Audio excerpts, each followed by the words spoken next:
कक्षा 7 की identity chapter पढ़ा था पिछले साल बच्चों ने, सर्वसमीका। आज उसी सर्वसमीका को आगे बढ़ा रहे हैं। चैप्टर का नाम है 4, जो कि सर्वसमीका के नाम से ही है, लेकिन हम पूर्व ज्ञान का अध्ययन करेंगे। पहले हमने a प्लस बी का होल स्क्वायर जो पिछले साल पढ़ा था उसको हम उसका डेरिवेशन करेंगे। Is it clear? उसी के क्रम में हमने एक वर्ग बनाया है ABCD। ABCD वर्ग की एक भुजा कितनी है जल्दी बताइए? A और B, तो a प्लस बी, ये वाली भुजा भी a प्लस बी होगी क्योंकि ये वर्ग है। तो वर्ग ABCD जो है उसकी जो भुजा AB है a प्लस बी है, और भुजा AD जो है वो भी a प्लस बी है। एक वर्ग ABCD का जो क्षेत्रफल एरिया है वो क्या होगा? भुजा गुणा भुजा। ठीक, a plus B multiply by a plus B.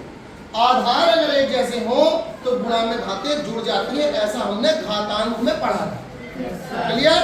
तो एक घात मिले कितनी होगी बताइए? तो दो घात ही होगी। जैसे विक्रम के ऊपर बेताल बैठ जाता था ना, इसी प्रकार से जो a प्लस बी के ऊपर क्या बैठ गई है? घात 2 बैठ गई। क्लियर? अब क्या करते हैं हम? अब हमें इसका फॉर्मूला ड्राइव करना है। तो इस वर्ग में कितने आयत हैं बताइए? वेरी गुड, 2 आयत हैं। और इस वर्ग में कितने वर्ग हैं छोटे? 2। इस वाले वर्ग का क्षेत्रफल क्या होगा? a square. Is it clear? और इस वाले वर्ग का क्षेत्रफल क्या होगा? इस आयत का क्षेत्रफल क्या होगा? लंबाई गुणा चौड़ाई अर्थात a इंटू बी। और इसका क्षेत्रफल क्या होगा? a into B.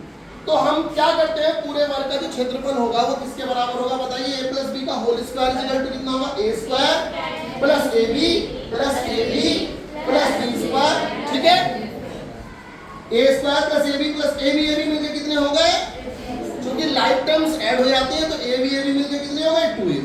तो हमारा फॉर्मूला क्या आया? a square plus b square plus 2ab। मैं बेटे formula very good, thank you.